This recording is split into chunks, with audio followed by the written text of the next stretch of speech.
안녕하세요. 민지의 꿀사연입니다. 즐겁게 감상하시고 구독과 좋아요도 많이 눌러주세요.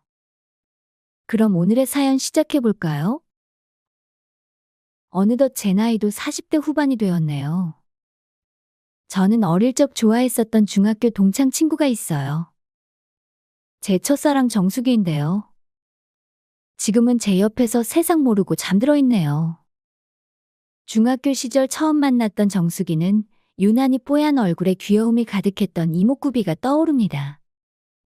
지금은 10대 소녀의 그 풋풋함은 사라졌지만 귀여웠던 소녀의 이미지만은 간직하고 있네요. 이제는 나이를 먹고 섹시한 매력도 갖춘 멋진 여성이 되었죠. 중학교 1학년 시절, 정수기와 저는 학교를 마치면 같이 동네 뒷산에 올라가서 놀기도 하고, 더운 여름에는 개울가에 몸을 담그고 놀기도 했죠. 저는 정수기를 좋아했지만, 그때는 그런 마음을 어떻게 표현하는지 몰랐죠. 그래도 그 순간들이 너무 행복했어요. 그런 순간들이 있잖아요. 잊고 살아가지만 가끔씩 떠오르면 가슴이 훈훈해지고 행복해지는 추억이요. 정수기는 저에게 그런 추억으로 남아 있었죠. 하지만 그런 행복한 시간은 1년도 허락되지 않았어요.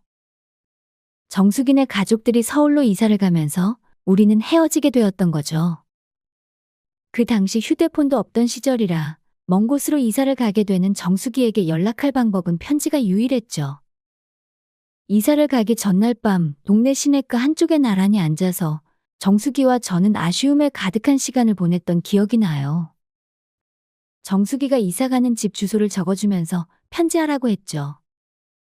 어두운 밤이라 잘 보이지 않았지만 달빛에 비치는 정수기의 눈동자에 눈물이 고여있는 듯 했죠.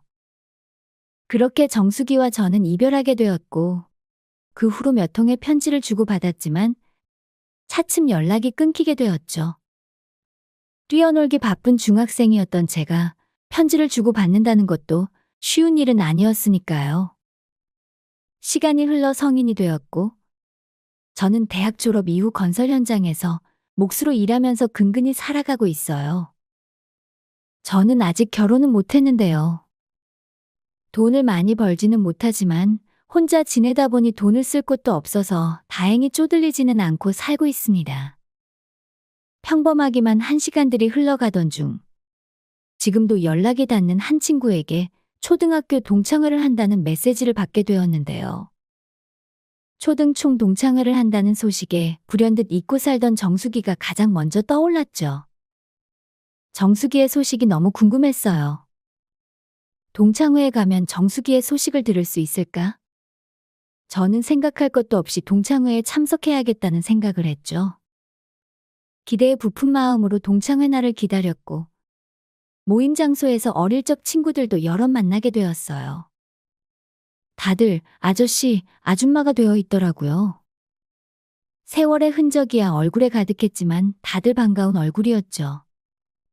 그런데 정수기의 얼굴은 보이지 않았어요. 혹시 제가 얼굴을 못 알아보는 건가 싶어서 참석한 친구들을 천천히 둘러보았지만 정수기는 동창회에 오지 않았더군요.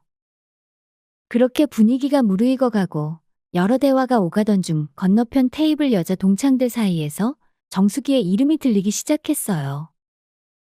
저는 귀가 쫑긋해졌죠. 정수기 얘기 들었니? 정수기 돈 많은 남자랑 결혼했다가 남편한테 매 맞고 산다잖아. 어머머, 웬일이니? 그 1학년 다니고 전학간 애 말하는 거지. 얼굴 뽀얗고 귀엽던 애. 맞아, 부잣집에 시집가서 잘 됐다고 했는데 남편이 술만 먹으면 그렇게 때린다잖아. 무려 30년 만에 듣는 정수기의 소식이었어요. 그런데 불행한 결혼 생활을 하고 있다는 소식을 들으니 가슴 한켠이 먹먹해져 왔습니다. 남편에게 매맞는 아내라니요. 저에게는 너무 소중한 추억의 한 장을 차지하고 있는 정수기인데 그 남편놈이 미워지고 정수기가 너무 불쌍하다는 생각이 들었습니다. 조금 듣다가 저는 아예 그 친구들의 자리로 이동을 해서 합석을 했죠. 이야기를 나누다가 은근슬쩍 정수기의 안부를 물어봤습니다. 그래서 정수기하고는 연락이 되는 거야? 철호, 참, 너 정수기 좋아했었지? 정수기 연락처는 있는데 연락이 잘 안 돼. 궁금하면 연락처 줄 테니까 한번 네가 연락해 보던지. 저는 그렇게 정수기의 연락처를 손에 넣게 되었죠. 그렇게 며칠을 고민하다가 정수기에게 전화를 걸어보게 되었습니다. 받지를 않더군요. 저는 메시지를 남겼어요. 정수가, 나 중학교 동창 철호야. 기억날지 모르겠다. 우리 친했었는데. 얼마 전 동창회 나갔다가 네 연락처를 받았어. 소식이 궁금해서 메시지 남긴다. 이렇게 메시지를 보내고 며칠이 흘렀어요. 답장이 안 오나 보다 하면서 잊어버리고 며칠이 지났을 때 정수기에게서 답장이 왔습니다. 35년도 넘은 연락이었죠. 너무 두근거리는 마음으로 저는 메시지를 확인했습니다. 철호야, 반가워. 당연히 기억하지. 내가 너 얼마나 좋아했는데. 그 메시지를 보고 너무나 기뻤습니다. 그래서 답장을 보내 만나자는 약속을 잡았죠. 정수기는 다음 달쯤에나 보자고 하더군요. 나중에 알게 된 사실이었지만 그 당시 남편에게 맞아서 눈이 부어 있었다고 했습니다. 그래서 그런 모습을 친구인 저에게 보이고 싶지 않아서 한 달 후쯤 만나자고 했던 거였고요. 30년 만에 만난 정수기는 어느덧 중년 여성이 되어 있었어요. 나이는 먹었지만 귀여웠던 그 모습은 그대로 간직하고 있더군요. 카페로 걸어 들어오는 정수기의 모습은 마치 영화의 한 장면처럼 감동적이었어요. 조금씩 주름진 얼굴, 살도 조금 붙은 얼굴은 정수기를 더 원숙한 여성처럼 보이게 했죠. 그래도 제 눈에는 너무 예뻤어요. 35년의 공백은 몇 시간을 대화를 나눠도 다 채워지지 않을 만큼 길었어요. 그간의 살아온 이야기들을 듣다 보니 시간도 꽤 흘러 있었죠. 가장 충격적이었던 건 남편 이야기였는데요. 정수기의 남편은 부잣집 외아들이었는데 성기능에 문제가 있어서 아이를 가질 수가 없었다고 했습니다.